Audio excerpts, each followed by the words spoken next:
The Israeli colonel stepped over the rope line and barked, "Step aside! I outrank you!"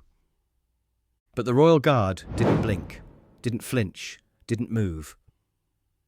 In front of tourists, officers, and an entire embassy delegation, he stood his ground. And what happened next turned a diplomatic visit into an international embarrassment. Now, before we reveal the full story, press that subscribe button and drop a comment telling us where you're watching from. Now, let's get into it. The spring evening air carried that perfect London chill that makes you glad to be heading indoors. Outside Lancaster House, diplomatic cars gleamed under the streetlights, their polished surfaces reflecting the warm glow spilling from the grand windows above. Staff in crisp uniforms guided distinguished guests up the stone steps, their quiet efficiency masking the careful choreography of international diplomacy. The sound of muted conversations drifted through the tall windows, multiple languages mixing together in that particular rhythm of high-level meetings where every word matters. Security personnel moved with practiced invisibility, checking credentials and scanning faces against lists that would never see daylight. Inside the main hall, crystal chandeliers cast everything in golden light, oil paintings of forgotten field marshals watching over conversations that would shape tomorrow's headlines. The Commonwealth Defence Liaison reception was exactly what it sounded like. 40 nations worth of military brass, diplomats and defence ministers all gathered in one room, sipping wine and making the kind of small talk that moves mountains. Colonel Eliav Regev stood near the tall windows overlooking the eastern garden, scotch in hand, watching the crowd with the measured assessment of someone who'd spent 30 years reading rooms full of people who might want to kill him. At 54, he still carried himself like the paratrooper he'd been in Lebanon, compact, alert, ready to move. The slight scar above his left eyebrow had a story behind it, as did the way he unconsciously positioned himself with his back to the wall and clear sightlines to every exit. His dress uniform was perfect, every ribbon earned through blood and sand from Gaza to Syria. 3 decades of service had taught him to read people, situations, and power dynamics with the same precision he'd once used to read terrain maps under fire. Tonight, though, something had caught his attention that didn't quite fit his usual calculations. Through the glass doors leading to the eastern corridor, he could see a lone figure standing absolutely motionless. Red tunic, white belt, bearskin cap, the full ceremonial kit of the Coldstream Guards.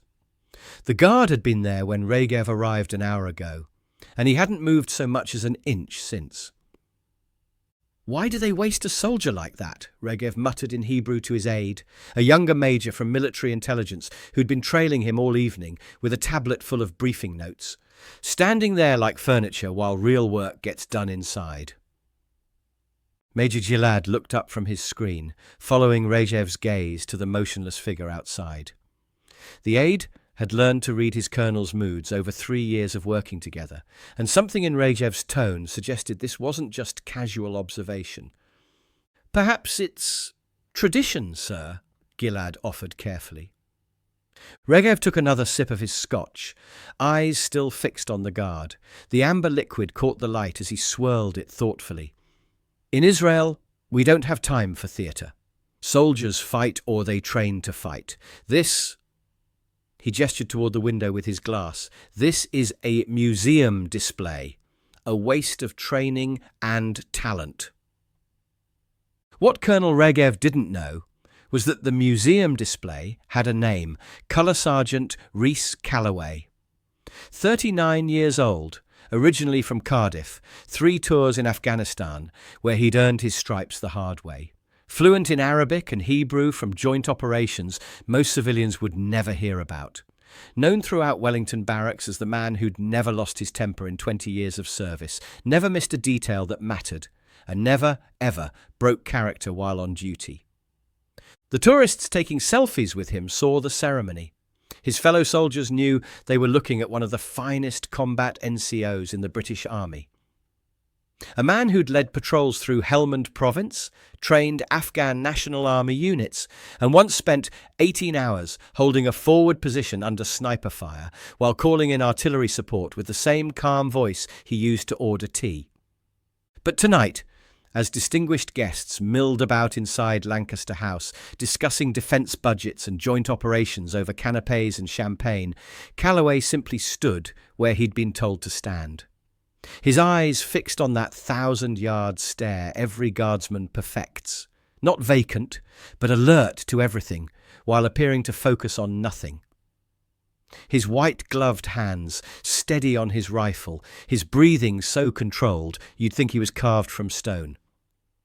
The evening progressed with its usual diplomatic rhythm. Conversations shifted from English to French to German and back again, as alliances were quietly reinforced over expensive wine. A group of NATO representatives huddled near the far corner, their voices too low to carry, but their body language suggesting serious discussion about Eastern European security concerns. Regev found himself checking his watch more frequently as the minutes passed. His scheduled side meeting with General Wallace from the British Ministry of Defence was running late, and patience had never been his strongest virtue, especially when confined to rooms full of people making polite conversation about matters he'd rather address directly. He moved closer to the glass doors, ostensibly admiring the view of the garden, but really studying the guard's position. The man hadn't shifted weight, hadn't adjusted his grip, hadn't even blinked that Regev could detect. It was either the most impressive display of discipline he'd ever witnessed, or the most elaborate piece of theatre. "Sir?" Major Gillard appeared at his elbow. "Any word from General Wallace's office?" "Nothing," Regev replied curtly, "and I'm tired of waiting." He approached the civilian usher, stationed by the double doors, a young man with a clipboard who looked like he'd rather be anywhere else than managing the evening's various personality conflicts and protocol violations. "I need to access the Eastern Corridor," Regev stated, his tone carrying the authority of someone accustomed to immediate compliance. "General Wallace should be meeting me there shortly." The usher glanced at his clipboard with practiced efficiency, running his finger down what appeared to be a very detailed list. "I'm sorry, sir, but I don't see your name on the clearance roster for that area. That section requires specific written authorization from the Internal Security Office." Regev's jaw tightened slightly. 3 decades of military service had taught him to recognize bureaucratic obstruction when he encountered it, and he had zero tolerance for it when operational matters were at stake. "I'm Colonel Eliav Regev, Israeli Defense Forces, here on official MOD coordination. My presence at this meeting is not just expected, it's required." "I understand completely, sir," the usher replied, maintaining his pleasant tone despite the edge creeping into Regev's voice. "However, protocol requires all guests to have proper documentation for the restricted areas. The corridor is under Royal Guard protection, and they operate under very specific security parameters." Regev followed the man's gesture toward Calloway, who remained as still as a statue despite being the subject of their conversation. Something about the guard's perfect immobility was beginning to genuinely irritate him. It felt like mockery disguised as military bearing. "Does he speak?" Regev asked, genuinely curious now. "Or is this some kind of performance art?" The usher's diplomatic smile flickered slightly. "The guards maintain silence during ceremonial duties, sir. It's part of their standing orders. They don't engage in conversation unless security protocol is specifically breached." "Security protocol," Regev repeated, letting the words hang in the air like something distasteful. "He's not guarding nuclear secrets. He's standing next to a door." "Nevertheless, sir, the protocols are quite specific about—" "He's not a tourist attraction," Regev cut him off, his voice rising just enough to carry to nearby guests. "He's wearing a uniform, which makes him a soldier, and soldiers follow orders from superior officers, period." A few heads began to turn their way. The Austrian defence attaché glanced over with polite curiosity, while a group of Canadian officers paused their conversation to observe the developing situation. "With respect, Colonel," the usher said carefully, clearly aware that the conversation was attracting attention. The Royal Guard operates under Crown authority during ceremonial duties. Standard military hierarchy doesn't apply in quite the same. Hierarchy is hierarchy, Regev interrupted, setting his glass down on a nearby table with enough force to make his point clear. I outrank him, regardless of what costume he's wearing or what building we're standing in. Military rank transcends national boundaries during Allied operations. The usher shifted uncomfortably, glancing around as if hoping someone with more authority would materialize to handle the situation. Sir, if I could just contact the security office to verify your clearance, I won't be delayed by bureaucracy while important meetings wait, Regev declared, stepping toward the corridor entrance with the deliberate movement of someone testing boundaries. If your guard has questions about my authority, he can ask them directly. That's when Calloway moved. It was subtle, a slight shift of weight from one foot to the other, a barely perceptible adjustment of his rifle position. The weapon moved perhaps 2 inches, but it might as well have been a wall slamming down. The message was unmistakable. This was the line, and it would not be crossed. Regev stopped mid-stride, genuinely surprised. For the first time that evening, the statue had shown signs of life, and the timing was too precise to be coincidental. Now that's interesting, he murmured, studying Calloway with renewed attention. So, you do respond to stimuli. I was beginning to wonder if they'd replaced you with a mannequin. Major Gillard stepped closer, his voice low and concerned. Sir, perhaps we should wait for proper clearance. This situation could become complicated from a diplomatic standpoint. But Regev was already committed to the confrontation. Something about the guard's perfect stillness offended him on a fundamental level. It felt like arrogance masquerading as discipline, a challenge wrapped in ceremony. Let's see just how ceremonial this gets, he said, deliberately taking another step closer to the invisible line that marked the restricted area's boundary. The atmosphere in the corridor shifted noticeably. Conversations near the entrance grew quieter as people sensed tension building.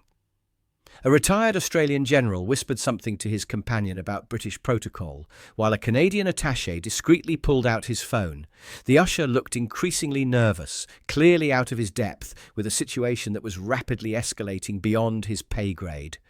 Regev raised his voice, adopting the command tone that had moved troops across hostile terrain for 3 decades.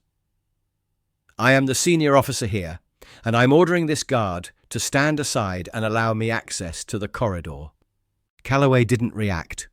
Not a muscle twitch, not a blink, not even the slightest acknowledgement that he'd heard anything at all. His 1,000-yard stare remained fixed on some distant point that seemed to exist far beyond the walls of Lancaster House. Regev waited several long seconds, expecting some response, any response. When none came, he tried again, his voice carrying more authority and considerably more volume.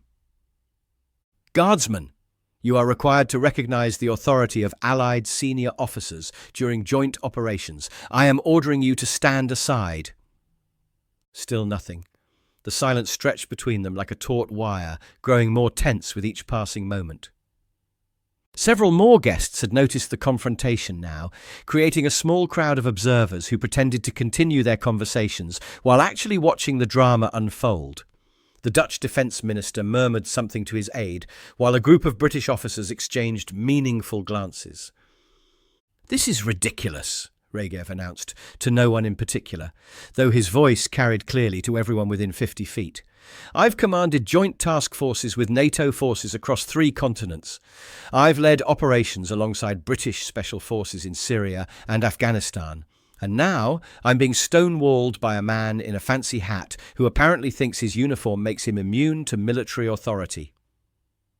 He took another step forward, close enough now that he could see the individual threads in Calloway's scarlet tunic, close enough to notice that the guard's breathing was so controlled it was almost imperceptible. In any real military organization, Regev continued, his voice carrying clearly across the marble corridor. A soldier who ignores direct commands from superior officers would face immediate disciplinary action.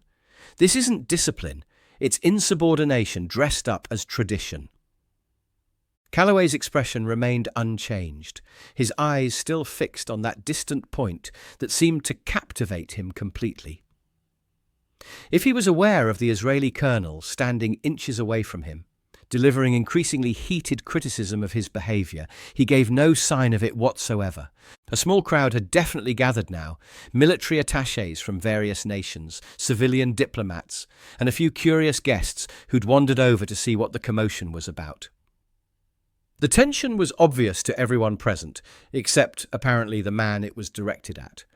"You're not impressing anyone with this statue routine," Regev continued, his frustration evident now. "In the Israel Defense Forces, we expect our soldiers to be alert, responsive, ready to adapt to changing situations and new orders. This," he gestured dismissively at Calloway's motionless form, "this is what happens when militaries prioritize pageantry over practicality, ceremony over capability." A British colonel near the back of the gathering crowd whispered to his companion, "He really doesn't understand how this works, does he?"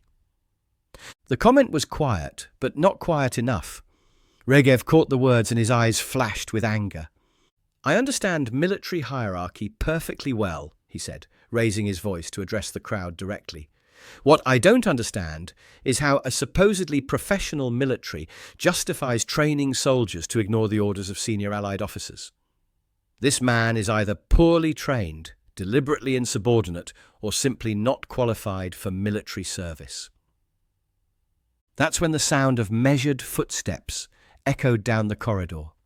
Sharp, purposeful heels clicking against marble, with the rhythm of someone who meant business and had the authority to back it up. "Colonel Regev," the voice was crisp, female, and carried enough natural authority to slice through the tension like a blade through silk. Everyone turned to see Captain Olivia Grant approaching with the kind of controlled urgency that suggested she'd been monitoring the situation for some time. Her protocol officer's uniform was immaculate, her posture a masterclass in professional bearing, and her expression carried the particular blend of politeness and steel that marked someone trained to handle difficult international situations without creating diplomatic incidents. "You are currently in violation of security perimeter protocols," she continued as she drew near, her voice carrying clearly but without unnecessary volume. "I must ask you to step back immediately and return to the designated guest areas." Regev turned toward her, with the look of a man who'd finally found someone willing to engage with the situation directly. "Violation. Captain, I'm part of an official military delegation here under direct MOD coordination. Your guard is the one violating established military protocol by ignoring lawful orders from an Allied officer of superior rank." Captain Grant stopped at a precise distance away, close enough to command attention and project authority, far enough to avoid any accusation of intimidation or aggressive positioning. During ceremonial posting, the King's Guard operates under direct Crown authority, not standard joint military command structure, she replied with the calm certainty of someone stating established facts rather than opinions. "This isn't an operational theatre, Colonel. It's royal protocol, and the parameters are quite different from field operations." Her tone was matter-of-fact, professional, carrying the weight of institutional knowledge that couldn't be argued with or outranked by simple force of personality. "Protocol!" Regev's voice rose slightly, his frustration finally finding a target that would actually respond to him. "Captain, he's a soldier wearing his nation's uniform. I'm a colonel with 30 years of service. The mathematics of this situation are quite simple, regardless of what building we're standing in." "The parameters, however, are not," Grant replied with unshakable calm. "Royal Guard ceremonial posting supersedes standard military hierarchy during official duties. This has been established precedent for over 3 centuries, confirmed by treaties, and recognised by every military organisation that operates on British soil. Major Gilad stepped forward, sensing an opportunity to de-escalate before the situation spiraled completely out of control. "Perhaps we could verify the meeting arrangements through alternative channels," he suggested diplomatically. "There may have been a miscommunication about timing or location." "No," Regev cut him off sharply, his eyes never leaving the still motionless guard, who seemed oblivious to the entire confrontation. "I won't be lectured about military hierarchy by someone who clearly doesn't understand how it functions in operational reality, and I certainly won't be intimidated by a soldier who's forgotten how to follow orders or acknowledge superior authority." The crowd was definitely larger now, the confrontation impossible to ignore. Whispered conversations carried fragments of commentary. "He doesn't understand how the guard works. This could become a diplomatic incident. Someone should call for senior assistance. The guard won't move no matter what he says." A few people had their phones out now, though whether for security purposes or simple documentation wasn't clear. The atmosphere had shifted from curiosity to genuine concern about where this was heading. Regev straightened his uniform jacket with sharp, deliberate movements and took another measured step forward, moving clearly within the marked security perimeter. His voice carried the cold determination of someone who'd made a decision and wouldn't be deterred from seeing it through. "Let's test just how ceremonial this performance really is when faced with actual military authority." He reached out slowly, deliberately, his hand moving with calculated precision toward Calloway's rifle. Not grabbing, not striking, but making contact that would force some kind of response, some acknowledgement that there was a real person beneath all that ceremony and silence. That's when everything changed. The movement was so controlled, so precisely executed, that it seemed almost mechanical in its perfection. Calloway's rifle came across his body in one fluid motion, creating an unmistakable barrier between himself and the approaching hand. His feet shifted exactly one measured pace, his entire bearing transforming from ceremonial stillness to active readiness without losing an ounce of military precision or dignity. The change was subtle but absolute, like watching a statue suddenly reveal itself to be a coiled spring. The message was crystal clear: this far and no farther. Regev froze completely, his hands suspended inches from the weapon that had suddenly become very real, very functional, and very much under the control of someone who clearly knew exactly how to use it with devastating efficiency. For several long seconds, the corridor was absolutely silent. Even the background murmur of distant conversations seemed to pause, as if the entire building was holding its breath. Then, for the first time since the confrontation began, Calloway spoke. "Sir?" His voice was calm, clear, and carried the unmistakable authority of someone who had commanded men under fire and brought them home alive. "You are now within restricted proximity to a secured position. Further advance will necessitate formal security response protocols." The words hung in the air like a physical presence, their meaning unmistakable to everyone present. Regev stared at the guard, his mouth opening slightly in surprise. After an hour of perfect silence, the sudden sound of the man's voice was somehow more shocking than if he'd started shooting.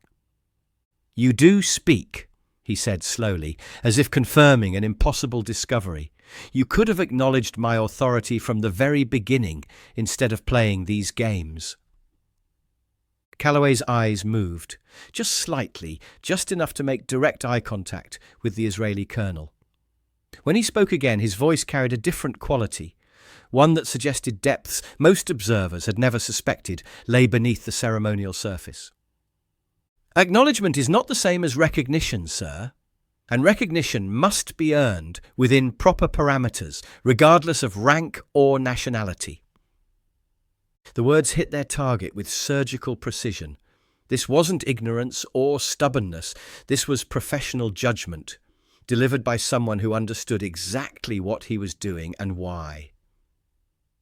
Regev began to formulate a response, then stopped himself. Something in the guard's tone, in the careful precision of his words, had shifted his entire assessment of the situation. "You're not just ceremonial," he said slowly, realization dawning across his weathered features. This isn't theatre. You actually know what you're doing. Calloway allowed the faintest trace of what might have been a smile to touch the corner of his mouth. Few things in the British military are just anything, sir. We tend to be quite thorough in our preparation. And then, to the complete shock of everyone present, he continued in perfect Hebrew.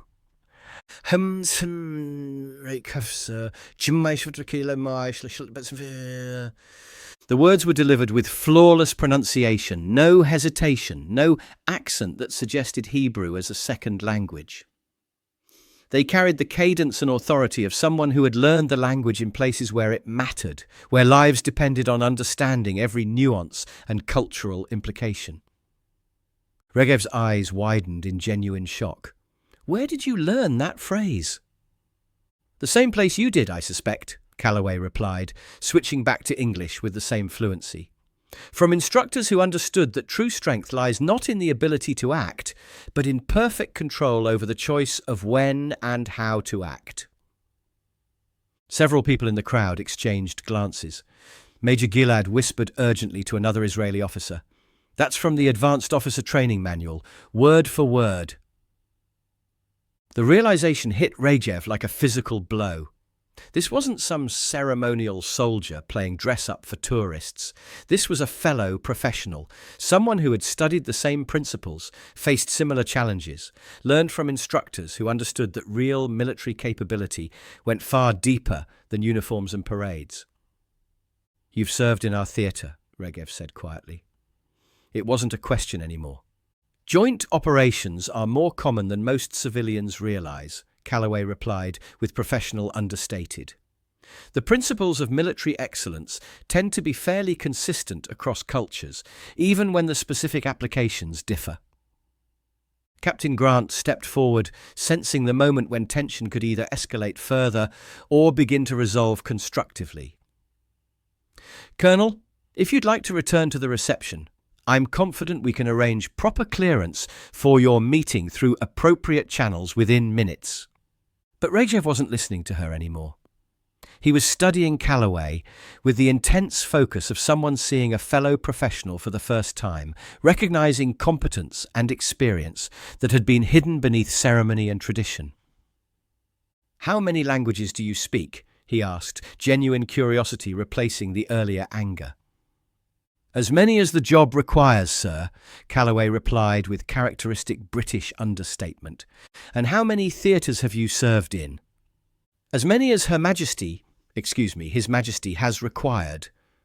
Regev nodded slowly, understanding flooding his expression like sunrise.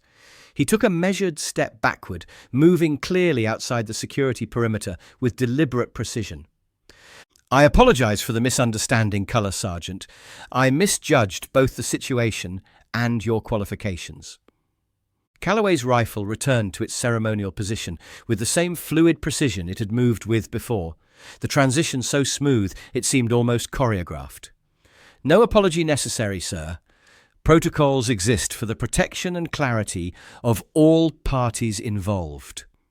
The crowd began to disperse gradually, sensing that the dramatic tension had passed and normal diplomatic proceedings could resume. Conversations picked up again, though everyone present would remember this particular exchange for years to come as a perfect example of how assumptions could be both dangerous and enlightening. As guests filtered back toward the main reception, their voices carrying a different quality now, more respectful, more aware that there might be more to ceremonial duties than met the casual eye. Regev lingered for a moment, studying the guard who had returned to perfect stillness, as if the entire confrontation had never occurred. The phrase you quoted, he said quietly, positioning himself so only Calloway could hear. It was my advanced training instructor's favourite saying at Haifa Academy. He used it to open every class on tactical discipline. Calloway's eyes remained fixed forward in the traditional 1,000-yard stare, but his voice carried unmistakable warmth.